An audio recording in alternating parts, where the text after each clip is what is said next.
1 महीना केवल हमें दे दे, हमारे अनुसार चले, अगर डिप्रेशन न दूर हो जाए तो बताओ।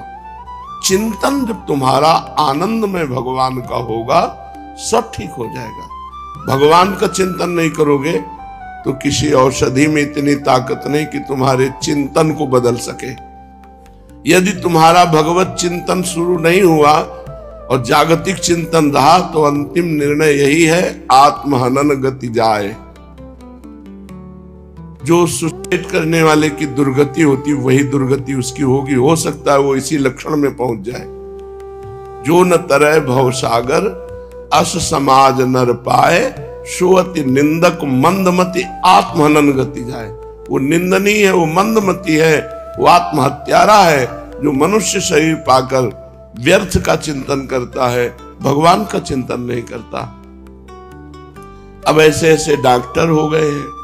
एक आए थे बहुत ही कमजोर स्थिति में, उनका हमें डॉक्टर ने बताया 3 बार हम ब्रह्मचर्य नष्ट करते हैं रोज, तो हम कफन तैयार कर लो, आगे की जो स्थिति आएगी वो कफन वाली आएगी, दूसरी तो है नहीं।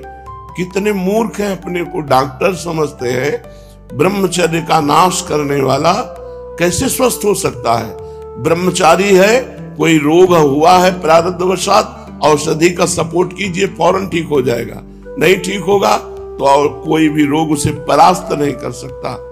अब छोटे छोटे बच्चों से लेकर सब ब्रह्मचर्य नाश, तो संयम नहीं, कोई नियम नहीं, दिनचर्या कै बजे उठना है, व्यायाम करना है, दिनचर्या में हमें संध्या करना है, तर्पण करना है, नाम जप करना है, नाम कीर्तन मंत्र जपना है, कोई नियम नहीं और कोई सदाचार नहीं।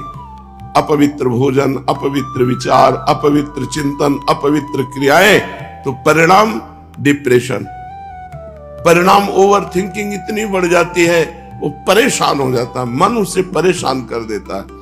बुरी दशा आने के पहले बुद्धि बदली जाती है और कुछ नहीं होता। बुद्धि निगेटिव हो गई, बस वो अपने आप बैठे जलेगा बिना आग के।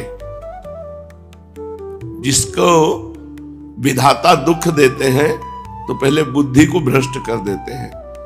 जेका विधना दारुण दुख दीन, ताके मति पहले हरिलीन, बुद्धि हरण कर लेते हैं। इसलिए ही सकल सुखेभ्या सुत्तमम भक्ति सौख्यम। इस संसार में कोई सुख नहीं है, अगर सुख है तो भगवान की विशुद्ध भक्ति में। भक्ति की पराकाष्ठा श्री धाम वृंदावन में प्रेम, प्रेम भक्ति, 2.5 आखर प्रेम के पढ़े सो पंडित होए। इसलिए मूर्खता छोड़ो, जब समय मिले श्री धाम वृंदावन में आके सत्संग सुनो, बिहारी जू से, राधा वल्लभ जू से, राधा रमण जू से आंख मिलाओ, यहाँ नाम कीर्तन करो, नाम जप करो, देखो तुम्हारा जीवन कितना आनंदमय हो जाएगा।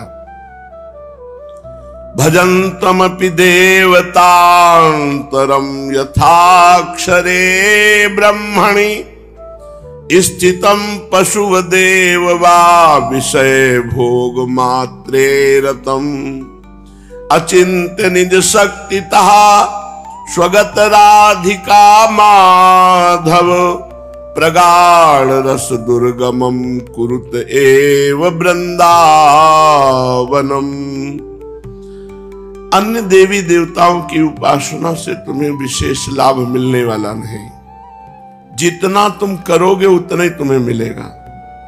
लेकिन भगवान की भक्ति घर का काम है, घर की सामान है, बिना फीस के उसको प्राप्त कर लो। बिना योग्यता के परम पद प्रदान कराने वाले प्रभु श्री हरि हैं।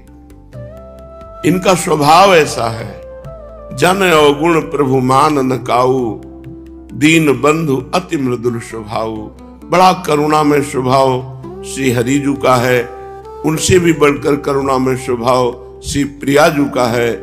यहाँ उपासना से, थोड़ी उपासना से बहुत बड़ा लाभ प्राप्त होगा। अन्य उपासनाओं से सेवक जी भी महाराज ने कहा है कि चलत पूंजी सीखोए, श्वास रूपी पूंजी खो करके इस संसार से जाना पड़ता है। अन्य देव सेवी सकल चलत पूंजी सीखोए, चलत पूंजी सीखोए, रोए जख देव से गवावत, सोई छपत सब रैन। जोई कपिसम जुन चावत, भोई विषम विष विषय, कोई सतगुरु नहीं लाधा। सतगुरु की प्राप्ति ना होने के कारण वो अन्य देवी देवताओं में अपने चित्त को लगाते हैं और सकामता पूर्वक कामना पूर्ति के लिए भाव करते। पूर्ण हो गया तो और आसक्त हो गए, और ना पूर्ण हुआ तो अश्रद्धा हो गई। पर प्रभु श्री हरि ऐसे नहीं। कामना करोगे, अगर उस कामना से आपका मंगल होना है तो पूर्ण करेंगे, नहीं तो चाहे जितना करो वो पूर्ण होने ही नहीं देंगे। वो आपका मंगल चाहेंगे। मंगल भवन अमंगलहारी, भगवान मंगल भवन है। इसलिए श्रीपाद प्रबोधानंद कह रहे हैं कि अन्य किसी देवी देवता की तरफ चित्त ना लगाकर मात्र श्री राधा माधव के चरणों में चित्त लगाओ। निर्विशेष ब्रह्म में जो निष्ठावान पुरुष है, वो जिस मोक्ष सुख को प्राप्त करते हैं, इस प्रेम सुख को प्राप्त करने वाला उस मोक्ष सुख को भी त्याग देता है। इसलिए उधर भी निर्विशेष ब्रह्म में भी, वेदांत में भी चित्त वृत्ति मत लगाओ। जो बुद्धिहीन विषय भोग मात्र में लगे हुए हैं वो तो पशु जन है। उनकी तरफ मत देखो कि ये पाप कर्म कर रहे हैं, बड़े विषय भोग रहे हैं, बड़े सुखी हैं। तुम श्री वृंदावन धाम का आश्रय ले लो। वृंदावन धाम अचिंत शक्ति से संपन्न है। तुम सोच नहीं सकते, चिंतन में तुम्हारे नहीं आ सकता, इतनी सामर्थ्य वृंदावन की है। वो अपने बल से तुम्हें नित्य लीला में पहुंचा देगा। यदि तुमने श्री धाम वृंदावन का वास स्वीकार कर लिया है, श्री धाम वृंदावन के आश्रित हो, चाहे जैसे हो, वृंदावन अपने बल से तुम्हें नित्य लीला परायण कर देगा। भगवत लीला में चित्त डूबने लगेगा। प्रगाढ़ श्री राधा रस का दान करने वाला श्री धाम वृंदावन है। इसलिए ना तो विषय भोगों में चित्त चंचल करो, ना तो निर्विशेष ब्रह्म वेदांत में चित्त लगाओ, ना अन्य देवी देवताओं की उपासनाओं में लगाओ। एकमात्र श्री प्रिया प्रीतम के चरणारविंद की भक्ति जहां प्राप्त होती है, ऐसे श्री धाम वृंदावन का आश्रय और वास स्वीकार करो। निहाल कर देगा अपनी अचिंत शक्ति से वृंदावन तुम्हें।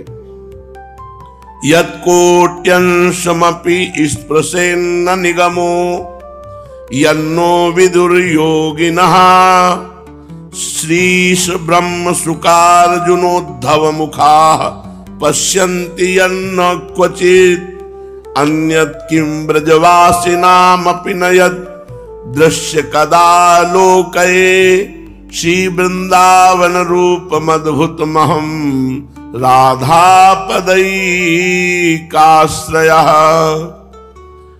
वेद जो सुख वृंदावन में है उसका करोड़वां अंश भी नहीं प्रदान कर सकता। यत् कोट्यंशमपि स्पृशेन्न न निगमो, जो वेद है, निगम है, जो वृंदावन सुख प्रदान करेगा, प्रेम सुख, तो 1 करोड़वें अंश का भी सुख वृंदावन का वेद प्रदान नहीं कर सकता। ये वेद के परम पारंगत विद्वान अनुभवगम्य महापुरुष श्रीपाद प्रबोधानंद जी बोल रहे हैं। करोड़वें भाग का भी जो सुख यहां वृंदावन में बरस रहा है, करोड़वें भाग का सुख भी वेद प्रदान नहीं कर सकता। और यन्नो विदुर योगिनः, और जो बड़े बड़े योगी जन हैं उनको भी नहीं पता है वृंदावन का प्रेम सुख। और श्री लक्ष्मी जी, ईश, उनके पति नारायण, ब्रह्मा जी, सुखदेव जी, अर्जुन जी, उद्धव जी, ये बड़े बड़े महापुरुष जिन महासुख को, प्रियालाल को, नवनिभृत निकुंज विलासी को आज तक देख नहीं पाए, उस सुख को वृंदावन प्रदान करता है। जो वृंदावनवासी ब्रजवासी हैं, एकमात्र श्री प्रिया प्रीतम के उपासी हैं, अपने आश्रित जानकर वृंदावन को सम्यक रूप से प्रिया प्रीतम का साक्षात्कार कराता है और उनकी रसमयी लीला में प्रवेश देता है। इसलिए चाहे जैसे हो, चाहे जहां रहते हो, वृंदावन का आश्रय ले लो। वृंदावन का वास स्वीकार करो और श्री राधा माधव की भक्ति करो, प्रिया प्रीतम का प्रेम प्राप्त करो।